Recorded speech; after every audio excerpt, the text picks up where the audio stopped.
জুলাই বিপ্লবের বীর শহীদ ওয়াসিম আকরাম স্মরণে ঢাকা কলেজ কেন্দ্রীয় খেলার মাঠে আয়োজিত ক্রিকেট টুর্নামেন্টের ফাইনাল খেলা অনুষ্ঠিত হয়েছে।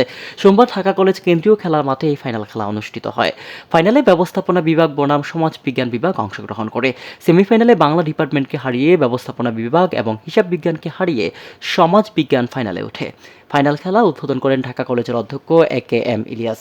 এ সময় আরও উপস্থিত ছিলেন কলেজের উপাধ্যক্ষ অধ্যাপক জাহানারা বেগম, ইসলামের ইতিহাস ও সংস্কৃতি বিভাগের অধ্যাপক আনোয়ার মাহমুদ, ছাত্রদলের কেন্দ্রীয় কমিটির সাংগঠনিক সম্পাদক আমানুল্লাহ আমান, ছাত্রদল কেন্দ্রীয় কমিটির যুগ্ম সম্পাদক হাবিবুর রহমান হাবিব সহ আরও নেতৃবৃন্দ এ সময় উপস্থিত ছিলেন। ঢাকা কলেজ ছাত্রদলের যুগ্ম সাধারণ সম্পাদক ব্যবস্থাপনা বিভাগের শিক্ষার্থী মোহাম্মদ জিয়াউর রহমান খন্দকারের সার্বিক ব্যবস্থাপনায় শহীদ ওয়াসিম স্মরণে এই টুর্নামেন্টের আয়োজন করা হয়েছিল। ঢাকা কলেজে ভর্তি হওয়া 2023-24 সেশনে নবীন ছাত্রদের নিয়ে এই টুর্নামেন্টের আয়োজন করা হয়েছিল। সমাজবিজ্ঞান ডিপার্টমেন্ট বনাম রসায়নের মধ্যকার ম্যাচ দিয়ে টুর্নামেন্টের খেলা শুরু হয়েছিল। মোট 16টি ডিপার্টমেন্ট এই টুর্নামেন্টে অংশগ্রহণ করে 2 গ্রুপে ভাগ হয়ে শহীদ ওয়াসিম স্মৃতি ক্রিকেট টুর্নামেন্টের ফাইনাল খেলা অনুষ্ঠিত হয়ে গেল। খেলাগুলো দক্ষভাবে পরিচালনা করেছেন মোহাম্মদ পারভেজ খন্দকার, মোহাম্মদ শরীফুল ইসলাম, আবু নাইম, রোবায়েত হাসান, মোহাম্মদ হিমেল, আবু সাইদ, জাহিদ হাসান, কাউসার, সাফায়েত, রিফাত, মুশফিক সহ আর অনেকে।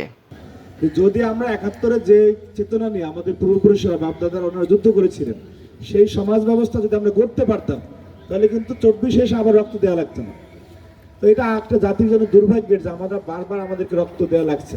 তা আমরা এই টুর্নামেন্ট সহ এই যারা 24-এর আন্দোলনে শাহাদাত বরণ করেছেন, অসংখ্য নাম, তো তাদেরকে কেন স্মরণ করতেছে? যে আমরা এই চেতনাটাকে ধারণ করতে চাই যে না, আমরা আর বাংলাদেশকে আর কোনো দানবের হাতে আমরা জিম্মি দিব না।